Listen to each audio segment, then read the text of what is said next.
Okay, and the next presenter is William Fitzhugh, Smithsonian Institution, and he will talk about rock art and archaeology of the Mongolian Altai, Crossroads of Conscious. Impossible to collaborate with Russia. But things changed dramatically in 1990, as you all know, especially with Mongolia. And the good thing about relations with Russia is that even though, when the politics changes, the scientists and the scholars are so eager to collaborate. And we've had wonderful relationships with Russia. So I think, we're just hoping if we get over this hump that we're on right now, that very quickly Russian collaboration will pick up again and make so many important contributions that, are needed as the world is changing very, very rapidly. Good, okay. So some of you are aware of the work that we've done in the past, along with the Mongolian National Museum, and particularly Jamsranjav's Bayarsaikhany. And so I want to talk to you about a project that we did in the western part of Mongolia in 2011 and 12.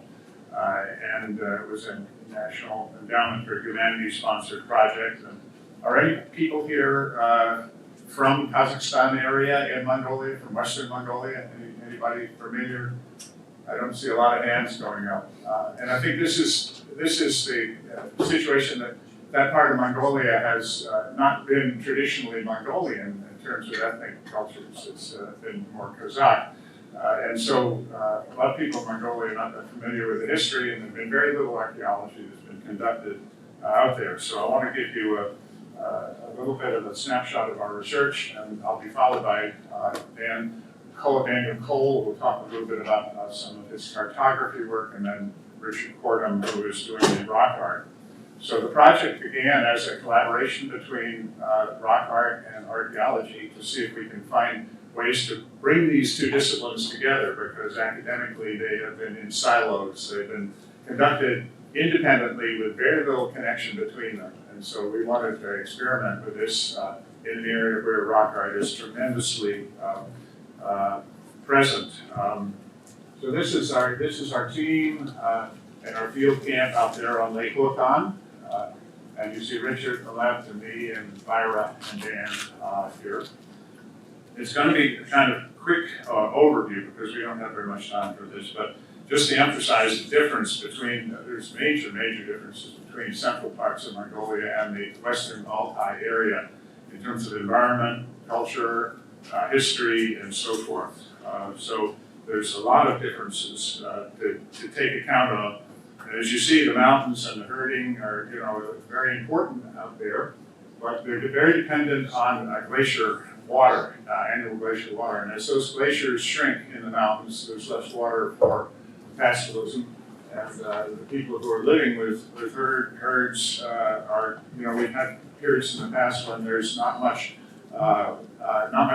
activity or even maybe no occupation of the Hotan Western Altai area. And it may be because of the drying up of the glaciers, or on the other side, very cold conditions. And you see what can happen with the permafrost. The ground will split open, and it's quite dramatic in many cases.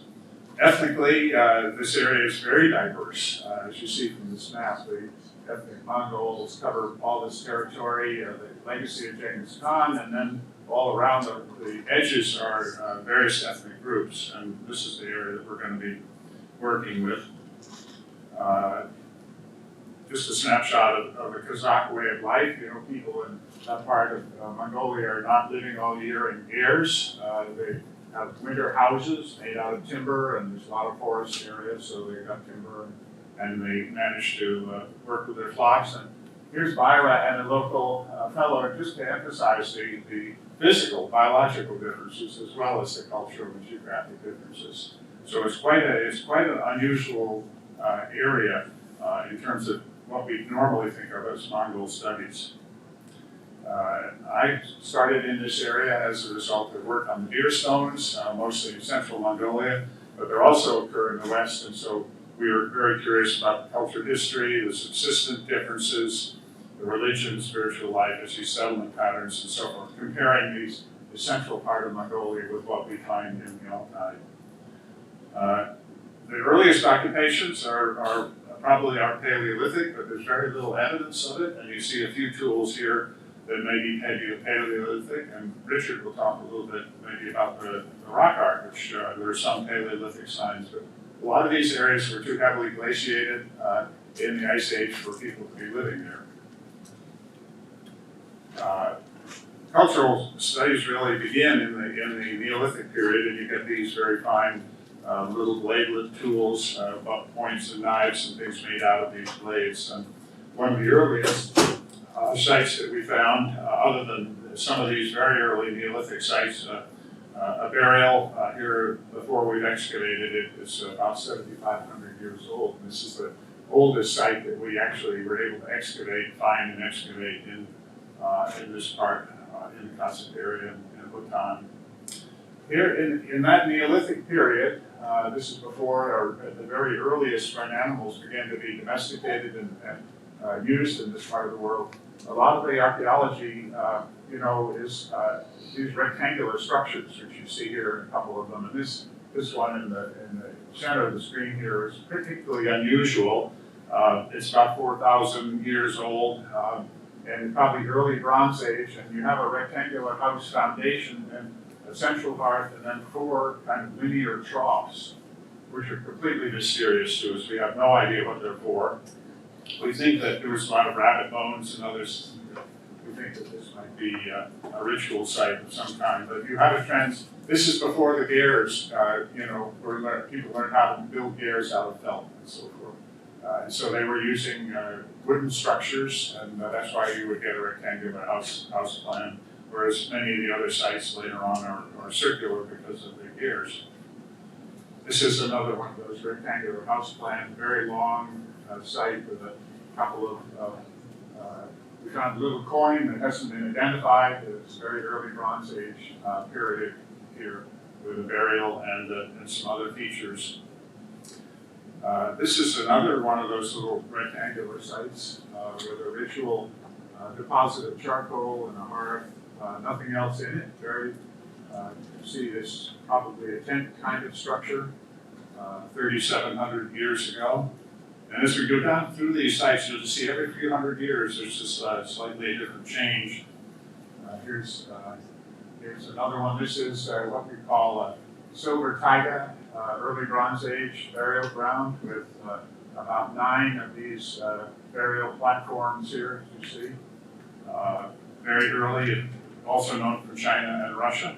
This is about 3,200 years ago. Just 100 years later, we radiocarbon dated another small circular burial with a child in it. You see the arrangement of the stones, and then below that was the individual here. So this, I think, is representative of some local herding cultures. And they were burying people in very simple rectangular stone type graves. And this persists. Here's another one like that. We call this in archaeology a flexed burial because the knees are drawn up. And it's characteristic of around this period 3,000 years ago. Then something very unusual happens, and this connects back to central Mongolia. This is the arrival of the Deerstone people. And this is what we call an Eriksur on the left, and it was surrounded outside with a square fence, and then you see these circular mounds, and inside the circular mound we find horse heads, just the horse heads and hoofs, the heads facing east, probably greeting the sun,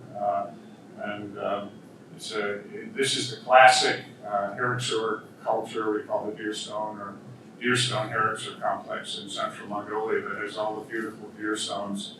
And it's the first one that appears in the Altai around 3,100 years ago, which is maybe 300 years later than the earliest ones begin to be found in central Mongolia. So the evidence of some kind of a Western movement of this Deerstone culture. And here's one of the gorgeous burial sites looking across Khotan to the high mountains toward China. You see the very striking situation. It almost makes you think, wouldn't I love, this, wouldn't you like to live here? Or if you only lived here, well, if you were only buried here, think of that. what you've got around you. Very, very sensitive to the geographic beauty and the power in the landscape, because most of these landscapes have spirits controlling various things that you do. So many of them lived in the mountains. Here's a deer stone that is connected to a herixer. This is very unusual, never found in central Mongolia, but it's there is a very clear idea we have from these herixers. Now, you have the human burial in the center, and actually this is like the charioteer, and then you have this circle, and then you have the deer stones and the horse burials you see in the far left, those striped circles there. Those are all horsehead burials. So the herixer becomes actually a symbolic chariot carrying the individual to the sky. And this is terrific, terrific sense of new ideas we have about this early Bronze Age and what this burial cult and symbolism means. And the deer stone is representing that charioteer. Here's another one. This is a similar herixer, and the individual buried here was an adolescent. He was missing his feet for some reason, and his head had been turned upright so that as he was buried in the ground, he could keep looking at the mountains in the distance. Very, very unusual, I must say. It probably was because he expressed the view that he wanted to see the country after he passed to another world. Here's a very characteristic stone box grave from, a little bit later, 2,200 years ago. You see, and there were cheekbones and food left for this person. Again, slightly flex burial. Then we get into the characteristic Scythian cultures. And here you see one of the burial mounds we call Pazyryk from the Russian sites up in the southern Russian area. And we have these sites appearing down in Mongolia about 200 or 300 years after they appear in Russia. And you see a little gold emblem here. This is an ibex image, and the gold was overlaid on wood carvings that were used as horse ornaments. Very beautiful, and very coffins made out of wood. You see the big wooden coffin here. So this is very closely connected to southern Siberia and the timber complex, which became the great Scythian cultures further west. Then we have a period when the Turks are starting to express their culture. We see these stone men and burial. These actually the Turks do not bury in these mounds, but they're memorial stones, and they have often wonderful rock art. Here's a magnificent, huge rock art thing in Moscow with the Turkish horses and so forth. And then another big, huge Turkic enclosure site of some kind, probably dealing with horses and maybe other animals, maybe an enclosure, maybe like a corral or something like that. And we found a lot of ritual deposits in these things. So a very rich Turkic culture, which you also have in the central part of Mongolia as well. So here we are into the 7th, 8th century AD. And along with this, we found a wonderful little site with a man stone with a picture of a human face on it, a little square deposit. And then this is hard to see here, but there's a birch bark quiver that was buried here. So this is some kind of an offering site, maybe for hunting, maybe for war or something. Somebody had buried his arrows in quiver, built a stone over it, and made supplications. Here's another small site, you couldn't figure this out. Very small boxes here, dating to the 13th century, so this is early Mongol period. No burials in the boxes. They would have been probably for some kind of ritual deposit. It's very difficult to interpret these because we don't have good ethnographic data about stuff like, how people might be using these kind of ritual deposits and what their purpose is. Here's a site that Dan Cole found up on the mountainside, a little pile of rocks, cache, and a little oval hearth, and on top of the stone pile was this Mongol period arrowhead, iron arrowhead, just sitting there on the surface for about 800 years. And a burial from the Mongol period, which had a warrior buried in a very obscure place.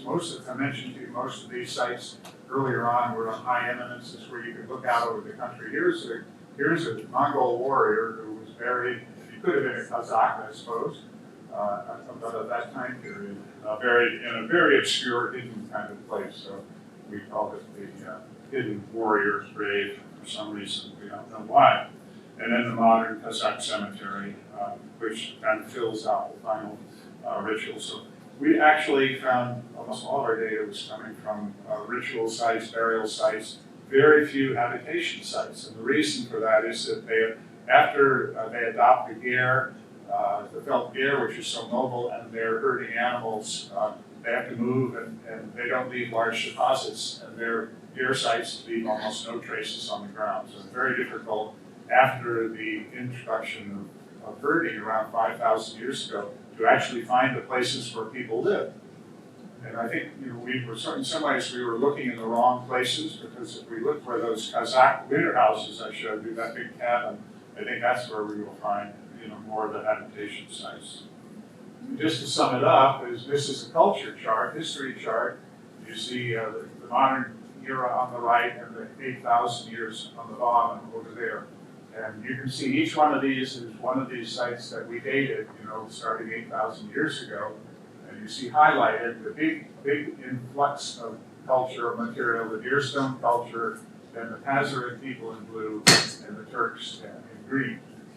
So it's a really interesting, long history of ritual activity, and we think that this is perhaps one of the really the most interesting aspects of this work, because most people think of dwelling houses and digging ceramics and things like that.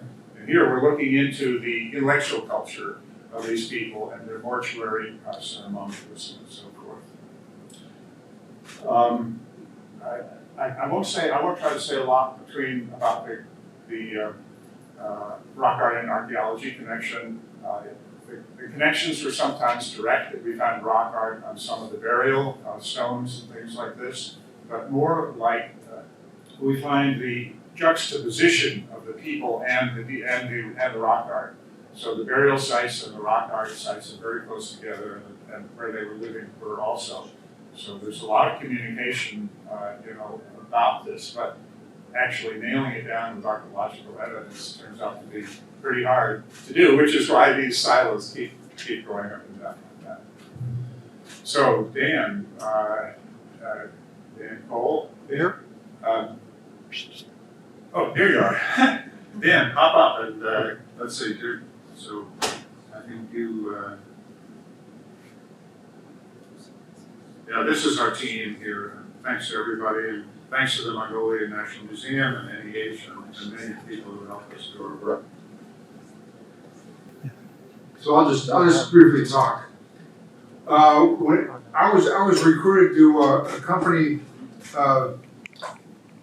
Bill and Richard on the expedition in 2011, 2012, and as a result, what I did was I contracted with the satellite image company, GeoEye at that time. It's now a different company, but nonetheless, what that allowed us to do was to get high resolution, half-meter resolution satellite imagery of the entire study area, and I was able to map out, and both in terms of identifying where things would be on the ground, as well as collecting data in 3D fashion, because I got stereo pairs of images of the area, and from those stereo pairs through photogrammetry, I was able to create 3D models and then contour maps. From all of that imagery, I was then able to go out and conduct hikes every day, something like 10 kilometers per day of hiking around, and I would look at the imagery and then decide where to go. Between those two summer field seasons, I collected something in the neighborhood of 3,000 points of data, and it's sometimes I would find things that would be interesting, like Bill mentioned where we had that arrowhead. It was up on a mountain, a very small area in nearby the balloon study area. And other times I would find things and they just couldn't get to them because they were too busy with other digs. But nonetheless, it was very helpful, and if anybody is interested in seeing all the maps I created, and unfortunately I brought the wrong flash drive. If anybody is interested, you can contact me. My email address is coled@si.edu, and I'd be happy to share maps and 3D data, and as well as collections data of the whole study area. Thank you. Thank